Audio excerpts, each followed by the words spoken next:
pit. I made it out of my sock, can't hold my guap, reach, I don't really like that. Young turn, can't wipe no. Excuse my French, don't like no. Limo 10 on fat, my car, yeah, I had it hurt. My broke back, I ain't had it hurt. Yeah, that sucks. Yo, salutation, grease to the people, man. More or less, it's your boy, The Real Right, Lucky Lou, Justice Revo TV, JusticeRevolution.org. Back at y'all with another video, man. Y'all know the bop, y'all know the vibe, y'all know what we on over here on Justice Revo TV, man. We building, we learning, we teaching. Each one teach one, man. That's what we on over here, you heard? Y'all already know, I always let y'all know we have you on the laws. Try to keep y'all as best as I could up on to these laws that be coming out, because laws change every day. Laws come out every day. You got to be on point with these things. I mean, try to keep y'all abreast with the new bills that they be introducing, that they be trying to come laws, whether it's them, whether it's the opposition introducing the bill, whether it's us introducing the bill that we trying to get passed, or the opposition introducing the bill that we try to that we need to be countering and try to make sure, and we can lobby against it, make sure that it don't pass, because you know some of these bills don't be in our best interest. I mean, I know people be busy and all that. I mean, so you can't be doing all this research to check all the stuff out. So that's what I'm here for. Tapping with your broski. I mean, I got you. I'm gonna keep you on point. You feel me? Appreciate everybody been tuning in, subscribing, liking the video. Don't forget to like and subscribe. I mean, I'm trying to keep this video a little short today. I mean, I just want to talk about, I see a lot of people's upset. It's rightfully so. A lot of people's very upset about the Kim Potter getting 24 months, really 16 months. 16 months she got to serve in the jail, and then the rest on house arrest, home confinement. Now, I mean, this, and if you don't know who Kim Potter is, that's a ex-police officer who was found guilty of first and second degree manslaughter in the killing of Daunte Wright. You know what I'm saying? She got found guilty of first and second degree manslaughter. You know what I'm saying? And the killing of Daunte Wright, she said she reached for a taser. She reached for a taser, but she accidentally claims she grabbed her gun and she shot him. He killed him. Rest in peace to Daunte Wright. So a lot of people is kind of pissed off, man. You know, rightfully so. And I understand some people who look at it like, say, you know, they want to try to look at it and say, like, you know, she didn't have no intent. And a lot of people really feel like that. And to a degree, I can understand. I'm just going to be fair. Some people might not like it. You know what I'm saying? And this may be controversial when I say, I don't think that, I believe she didn't have no intent. You know what I'm saying? But a man still lost his life. You know what I'm saying? And I feel like she still would have to pay for that. She still should have to pay for that more than her 16 months, because she's been on the job over 2 decades. And so her training, she's supposed to already know the difference between, like, you know, the taser's on the left, the gun is on the right, or however it go. You're supposed to know that. You're supposed to be the person who probably trained people. That's supposed to be embedded in your brain. That's like saying that you, like, in the people are tired of this. That's like the other ex-police female.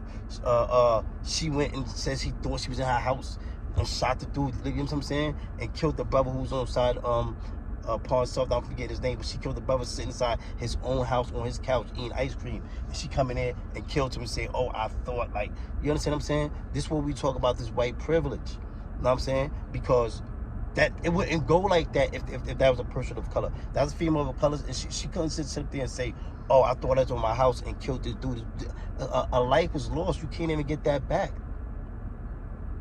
Now here it is. You've been on the force 26 years.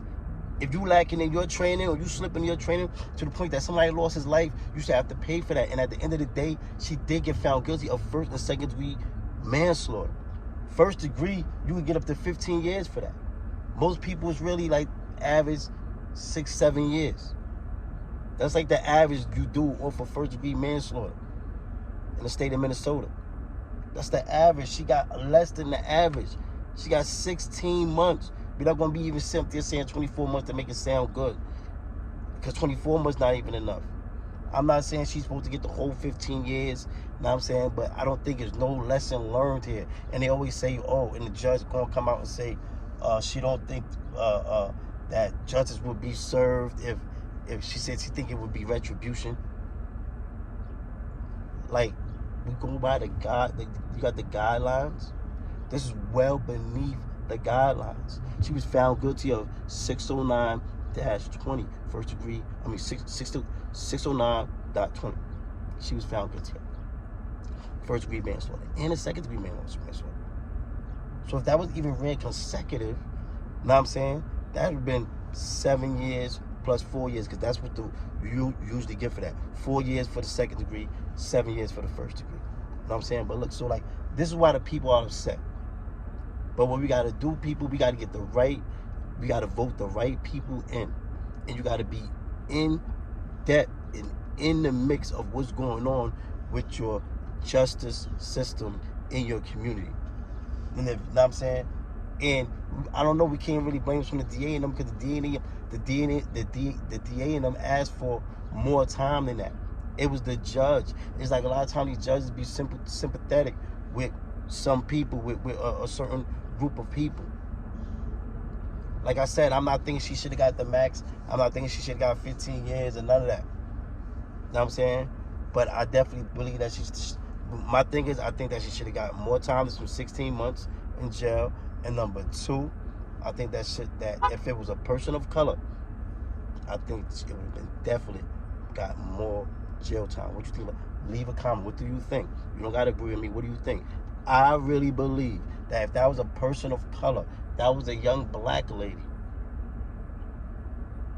Know what I'm saying? And even we want to take into account, even if it wasn't even the police, even if she wasn't a cop, that played a part too. Like, we talking about a life that was lost, that's never coming back. Know what I'm saying? So this is serious, man. Like, you know, so I don't know, man. You know, we got a long way to go with this, you know, with the fight against the criminal and justice system, man. And if y'all don't agree, man, just let it be known. Leave a comment. Don't forget to like and subscribe, man. But like I said, man, if that's a person of color, I think she would have got more time than that. She could have at least got 5. She at least got 5 years. I don't even think that would have been enough, but she could at least got 5, because I do think she was remorseful, and I think that she didn't mean to do it. I'm saying, but she didn't get found guilty of intent. Know what I'm saying? But she did get found guilty of first degree. You know what I'm saying? So that is, the judge took it upon herself to take it outside the guidelines and go well beneath the guidelines. That was like special preferential treatment. And she wouldn't have got that if she wasn't a person of color. I mean, if she was a person of color, and if she wasn't a police officer. I mean, so, you know, like I said, man, we got a long way to go with these fights and all this stuff. This is stuff we be talking about, and everybody come out and say ain't no such thing as white privilege. Don't forget to like and subscribe. Another thing I want to talk about real quick is Mayor Eric Adams out in New York. I mean, you know, he talking about going hard on the homeless, I mean, in the train stations and the subway system and all that. So, you know, I understand, you know, some of the things he's kicking is saying he's trying to get some treatment. He want to put money in the budget for extra beds for people to get help and mental illness. My whole thing is this, you know what I mean? And I'm working in conjunction with some other organizations, you know what I'm saying? Justice Revolution is definitely on the job, but it's a collective effort. And you gotta email your local councilmen and assemblymen and assemblywomen and stuff, and email the mayor, Eric Adams. You can email, ask him. You got to flood them up. We've been flooding them up. Me and my team been flooding them up, and my supporters been flooding them up. You got to flood them up, let them know, like, we just worry about the safety of these people. We don't want them to start criminalizing people that's inside the train station. You got to understand, people been down there and living and moving like this for years. So we don't want this to become a certain thing where, like, the police is going hard on some enforcement and start trying to enforce all type of BS, where you got people who live down there for a reason. Number one is dead February, dead men of the winter in New York City. Know what I mean? So, know what I mean? And people down there for other reasons. Know what I'm saying? I can understand if you want to enforce crime, or if you see somebody doing a crime. But just like telling people get off the train, telling people they can't sleep on the train no more. Some people really ain't got nowhere to go, and it's cold outside. And all that stuff, saying those words about the budget and these new beds and all this stuff and all that, that sounds good, but we got to see it happen. So you got to email. You got to email the mayor. Email the Mayor Eric Adams. Email your councilman. Email your local, whatever borough you live in, and let them know, listen, man, we do not support. We do not support, I mean, the criminalization of the homeless on the subway. A lot of those people have mental issues, and they say that, you know what I mean? So it could go over bad with these confrontations, and everybody knows that. That can become confrontational. A lot of times they don't know how to work with the people with mental health. Now they claim they're gonna be sending people, mental health experts and everything down the train station. Yes, now if they were to really do that, I'm all for that. I'm all for that. We all for that. Salazar, I spoke to Salazar, everything, like, you know what I'm saying? Like the senators with it, we're for that. But what we're not for is the criminalization of the homeless. You know what I'm saying? Because a lot of times you see when police and people with mental health interact, sometimes it ends up bad because they don't know. So a lot of times the police with their training or lack of don't know how to maneuver and deal with people with these issues.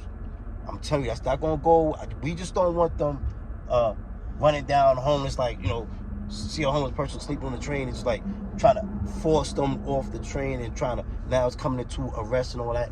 Know what I mean? And all that. Now we coming into the fake resisting arrest and the trespassing and all that. And all these trumped up charges when people really got issues. We got to tackle the issues. Let's not criminalize them people on the train stations in New York City, on the subway station. Know what I'm saying? So email, you gotta let the mayor know. You gotta let them know that we stand with the homeless people. We stand with the safety and security of the homeless people. We're not saying don't, enforce crime. Like, if you see a person doing crime, that's all well and dandy. You know what I'm saying? But all that petty stuff, like, I don't want them to use this as, we're worried about we have a lot of homeless advocates, human rights coalition and everything, and what we're really worried about is them taking this as a, some police be getting on a power struggle, and they get empowered with this new, this new thing, say, oh, we can enforce this, Now they just run it down on people. Yo, get off. You know how it is in New York City train station, especially if you're a New Yorker. You know what I'm saying? So now we don't need them running down on people that sleep on a bench, some people really don't got nowhere to go. It's wintertime. And some people probably won't be too receptive of going to these places that you might claim, that they might say they might have beds. Some of these places are not safe. Know what I mean? So we got to think of it all before we just start trying to just throw people all up inside places. Know what I'm saying? And then, you got Kendra's law. So we ain't going to act like, and that's another thing people are worried about. We don't want them trying to expand those laws. You already got Kendra's law, which allows, if deemed necessary, deemed necessary, that you can be involuntary committed into a facility. You know what I'm saying? So, we don't need to expand on that. We don't need to use this. The whole thing, we don't want them to use this as a way to try to criminalize people. And have people going to jail who need help and stuff like that, and have people losing their lives because it could go bad when we interacting. So if they're gonna send the people with the mental health experts and all that stuff, that's all fine and dandy. They're gonna start doing some galley hole shit coming through. Oh, you can't do this, you can't do that, and all that old crazy stuff. Start trying to be all crazy. You know how they trigger happy police and all that. Nah, that's a dub. So like I said, email the mayor, Eric Adams. Email your local borough presidents and councilmen and all that, and let them know, man, you standing with the homeless. You heard? Because you never know. That's somebody, that's people's family that's down there. People got struggles, man. They are human beings. So, that's all for the day, man. That's all for the day. I'm gonna keep it short. You heard? Pawn self on the delay for the been a little minute since my last video, man. Don't forget to like and subscribe, man. Please, man. Don't forget to like and subscribe, man. I appreciate y'all. You heard? Salutations.